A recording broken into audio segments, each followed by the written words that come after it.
Okay, I'll now call the City of Cannon Falls City Council meeting held at the Cannon Valley Fairgrounds for Tuesday, July the 2nd to order. Roll call. Councilmember Duncan. Holst is absent.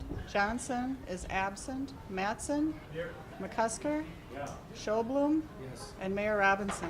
Here. All please stand for the Pledge of Allegiance and we'll use the flag of the building. Pledge allegiance to the flag of the United States of America and to the republic for which it stands, one nation, under God, indivisible, with liberty and justice for all. Welcome everybody to the City Council meeting and the Cannon Falls Summer Get-Together here at the fair. So at this time, the chair will take a motion to approve the agenda as submitted. So moved. A motion by Bill, Second. second by Jay. All those in favor? Aye. Opposed? It's approved. We'll move on to item 5 this evening, public input. Citizens may speak to issues not on the agenda. Before speaking, please give your name and address for the minutes, and please limit your comments to 3 minutes. And as soon as we don't have a lot of people here right now, we'll move on to the consent agenda. Not a big agenda this evening, so for those folks at home, I'll read it. Items on this area of the agenda may be adopted or they may be removed and placed on the business area of the agenda for discussion purposes before approving. Item A is the just and correct claims for the accounting period ending June the 28th, 2013. Item B is the meeting minutes for the June 18th, 2013 City Council meeting. Item C, resignation of reserve officer. Item D, new library project change order. Item E, Highway 24 turnback support. Item F, application for payment number 2 for the pedestrian bridge railing repair project. Item G, resolution 2025 denying land reclamation permit. And item H, East Side 1 change order for the south of school utility extensions. Are there any items anyone is wishing to bring down this evening? D. Which one? D. Okay, item D will be brought down. That will become item 7A. I'm back, guys. G and H. And G will become item 7B. And H will be item 7C. With the exception of items D, G, and H, Chair will take a motion to approve the consent agenda. So moved. Motion. Motion by Bill, second by Morris. All those in favor? Aye. Opposed? Carries. Okay, at this time, items reports will become item 8. And adjournment, item 9.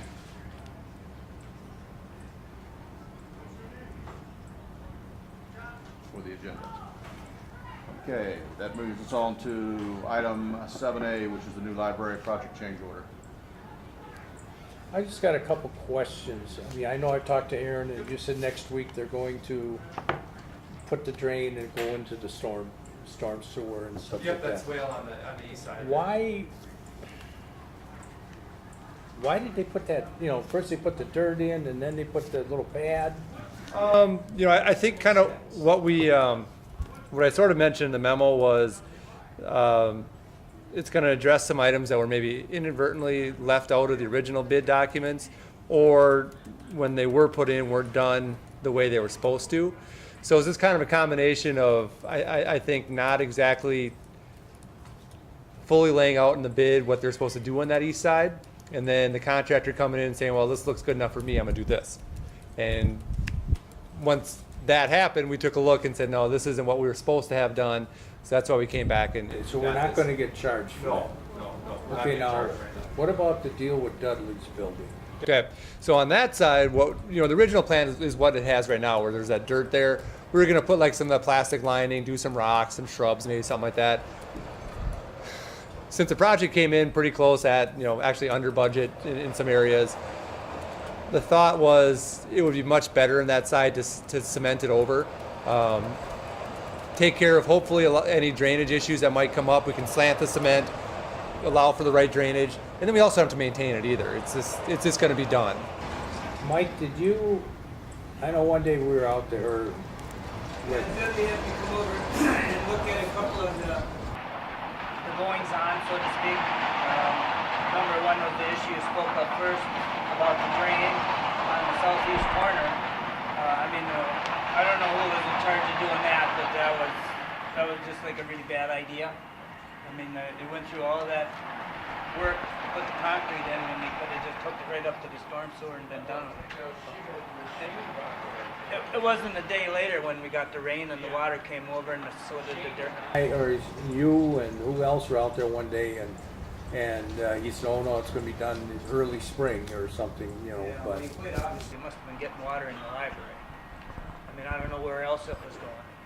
Bedrock's just down below there. Like you said too, the side of the building will absorb that water too, right? Well, the building sits in the big saucer or cup, and the water's running into it, and there's no place for it to come out. So you're gonna have problems in the building. The building's gonna get wet. First off, I don't know why you were gonna have the water exit the roof there to start out with. But it could have been remedied right away by getting that down, taking it all the way down to the storm sewer that was still open along the front entry to the building. Could have been done with it, could have been all buried. And then they came in and put that little pad in the back after they went through all the work of regrading that dirt and getting it looking nice and pouring the sidewalk out there. And then they put this little pad. I don't know whose idea that was. It was crazy. And it rained, and then all the black dirt and the work that they did ended up out in the city street and down the sidewalk. And I'm sure it can still be remedied by, cutting it up, either cut through the sidewalk and let it run out into the curb, but you may have a problem. They're gonna do what you see. Yeah, that'll remedy at this point. But then down on the other end, Dudley was kind of hoping that if you didn't have to have those retaining block, the larger retainers, right on the corner of his building, if you could just get rid of them and pour concrete there, I think he'd be quite a bit more happy.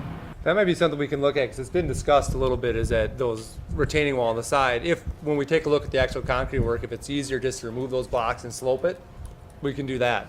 And then we'll have extra blocks for that back wall in case there's a problem there or something like that, yeah. The blocks weren't properly installed or something, somebody was saying? Or what was it? Looked like a hindsight getting rid of some material type of thing, where the water was flowing down originally from the back corner where it all comes across from the library and then hits that side of the curb, and that would go up and over, and where those larger retaining blocks were stacked together, there's no way of keeping them tight enough, but the water went up and over and through it and then down into his basement. Yeah, he went quite a big area because he was scared of mold. So do you think the cement work that we're proposing to do, or instead of that? Yeah, slope it away, it'll be gone. Because when you had the bituminous there prior to this new construction, you never had a problem. So are we gonna have somebody there to actually check to decide if they're gonna remove those? Yeah, we'll have to have that conversation, Greg, and then Shane's gonna be out there too when we take a look and actually talk about it, how the best way to lay it out. Okay. Well, it would help in maintenance in the I think wintertime it would there. be much easier in the winter months to get rid of the snow if you didn't have to contend with that jetting out and can't get up on top of it to get the snow out. I don't know. I think I'd just keep it simple, put some concrete in there, slope it out to the... That was requested too, so we'll definitely take a look at that. I know Greg, we already kind of had that email flying around, but like I said, that swale on the one side was just kind of a comedy of errors sort of deal. This was in there, and then they said, no, I think this works, and then that works, and then somebody took it on themselves to do a little something, and then it got to the point where finally everybody just said, listen, we're all getting here and we're gonna figure this out right, and let's just get it done, and this should take care of all those issues, so. Right. Basically, that's what we're doing. Yep. Comedy of errors is the magic word there. If you know what should have been done. That was a good point, Aaron. Yeah, that's great. That's all I. Okay. Any more discussion? If not, Chair will take a motion to approve the change order with the changes we talked about as far as I'll stuff make on that. Dudley's, the east side. I'll make the motion. And I'll second. Got a motion by Morris, second by Bill. All those in favor? Aye. Opposed? Carries. Well, moves on to item 7B, which is resolution 2025, denying the land reclamation. Yeah, that part, Robbie, I talked to Aaron about it this week. On this kind of stuff, I don't know what to do. I mean, sometimes I feel like government is just involved in everything. And then on the other hand, this is not a part of the city and we're supposed to make a recommendation. And it isn't like they want to start digging out fracking sand here and stuff. I assume there's some money to be made for them to sell the fill to the highway department or something. And I don't feel right about saying, no, we definitely don't want this. If they were digging a hole and they were going to end up with a big pond out there or something, I would understand it. But sometimes I just keep thinking that this is kind of a township problem and a county problem, and it seems like we can get in enough trouble by ourselves. So I don't know why we don't stay out of it. And I really, as much as some of the things this person, I didn't like what he's done in the past, I still feel that this is probably something that should be the township business and not ours. That's the only comment I got about it. Well, I would just say, Leroy, my problem, I don't want to, I want to deny this, but, you know, it reminds me kind of strip mining. They're just going to come in, take the land, and then all you got is a big empty space and, you know, hillside partially cut off. It just doesn't fit in, and they haven't done enough to check with neighbors and what it's going to do to the area, how it would affect it. So, you know, I can't go along with letting them do that stuff. Yeah, and I'd like that all done, but I really, if the county requires that, and if it ends up being a deal where they walk away and don't grade it out and stuff, I mean, the biggest thing I would think for us to be involved is if we're just thinking about annexing that or how the development fits in. But right now, I don't think we're involved with that. So I'm really not for it or against it. I just think sometimes we get our nose in too much stuff, and I don't know what that answer is. Thank you. Any further discussion? If not, Chair, I'll take a motion to approve Resolution 2025 denying the land reclamation permit. So moved. A motion by Bill, second by Morris. All those in favor? Aye. Opposed? No. Ayes have it.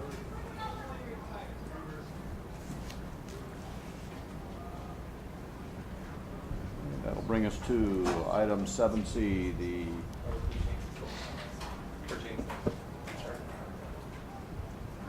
East Side 1 change order south of the school utility extensions. That thing there, I talked to Aaron about that this week too, is that when we get done with getting all this stuff straightened around now, it sounds like we had 100% people committed to make the change up there on this addition of these 12 houses. But we're still going to have 2 of them left there on the other side of the road that won't have sewer and water. And I thought that we should offer them the opportunity under this same plan that we got with the other people to get this done now, and at least give them the right of refusal or something. And I told Aaron that if nothing else, it'd be nice if they don't want to do the whole project, at least get it hooked up to the sewer system. But if they don't do it now and 5 years from now they decide they want to sell or something and then it has to be done, I mean, we started out, these other projects were 40-some thousand when we started. It could be a lot more money someday. Now would be an opportunity to solve all these problems and kind of get them out of our hair. So that was my thoughts on that. Yep. Yeah, and I've talked to Greg about it. I mean, really, it wouldn't cost, we wouldn't have to do anything actually to have them the ability to hook up. They would just have to extend their service lines to connect in when we get it done. So it's not going to cost us anything more to do that. So we can definitely reach out to them and see, you know, where they're at and what they want to do. I know we've had a discussion before. The school may or may not at some point want those properties, but I think at this point, it's really hard for the school to say if they ever would or when they would and things like that. So, yeah, considering that it won't cost us anything more, I'll reach out to them and start the conversations about, this is available. We should, have you guys connect, and it would be a good thing. And then we'll see kind of where it goes with them. But yeah, I'll reach out. Once we verify it wouldn't cost us anything more to do, then yeah, there's no reason not to. So I'll reach out to them, see what they have to say. Haven't we had good luck with Cedar Hills and all this stuff? Finally, we're getting to the point where there's very few that aren't hooked up anymore. I mean, I think residentials that have it available, there's 3 now. These 2, and then another one that we're kind of working on. That's the one that we've been doing other things in phases on, and so we kind of deal with something, then take a break, and now we're going to go after that one again a little bit. But we've had to address some other issues of that residential property first. So for the most part now, I think we're down to 3 houses that have utilities available that aren't connected or don't have some sort of an assessment agreement in place to connect in the future. And then we probably have maybe 1 business that's not connected that should be. And that one's kind of for sale / maybe going to foreclosure at some point, who knows. So really over the last 5 years we've up. So we're getting real close now. Thank you. Yep. Good. Any other discussion? If not, Chair, I'll take a motion to approve the change order for the East Side 1 south of the school utility extensions. So moved. Second? A motion by Leroy, second by Bill. All those in favor? Aye. Opposed?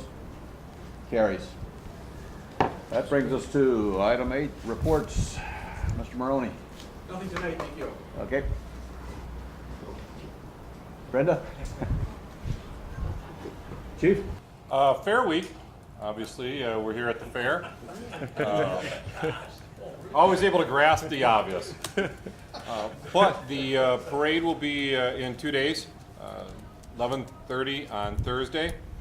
There will be some road closures that'll go with that, primarily Minnesota, 2nd to Mill Street, and Mill Street winding into 6th and Stoughton and 9th. Because of the work on the west side, the people that are in the parade are going to have some difficulty getting back until after the parade is done. So we just ask for their patience and the patience of anybody that's in the area. It's just going to be a little harder to get around because some of the streets are tore up. But we'll do our best to try to keep traffic flowing if we need to on Highway 20 and the 56 detour. We're just going to have to wait to see what sort of traffic load the 4th has for us that day. But we are putting in place contingencies to be able to do that if we need to, much like we did last year. That's all I have. The only thing I have is, as you can tell, the 52 interchange project is definitely underway. They've really only been doing a lot of preliminary work right now, and a lot of that work's been Excel, working on their power lines. They have to relocate and things like that. But starting on Monday, the real construction will begin. All the right-of-way acquisition will be complete as of Friday this week. So their go-ahead actual construction date, where their clock starts ticking for end date and things like that, is Monday. So you'll see a lot more activity starting soon. And as far as I can tell, they're going to be very active this year, and they're going to get a lot up. And we should see pretty much that whole overpass and up and in by the end of this year. So it should be a busy construction time down there. So keep an eye on that, and it's good to see finally happening. How about 19?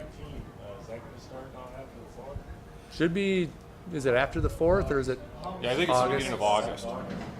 We've got all our plans in for the crosswalk. We're just waiting for permit and prices. So that's what we're getting right now. But we've got basically preliminary approval on that crosswalk by the farmers market there.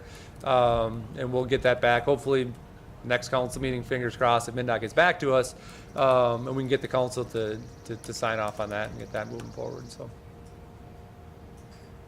that's all I have. Nothing. Jay? Nothing. Bill? Nothing. Leroy? The only thing I got is that I had to go down to my grandson's ball game the other night. Sat up there in the bleachers. It's like almost something out of a picture sitting down there. The only thing I wanted to say was hats off to the Public Works. I'd like you to pass that on to them, because that lawn has all been rehabilitated down there. Unbelievable for what it looked like this spring. So good job by our Public Works. Thank you. Carson? Happy 4th. just like to say happy 4th of July to everybody, and enjoy yourselves, be careful, and let's have a nice, safe, and joyous 4th of July. With that, we'll take a motion to adjourn. So moved.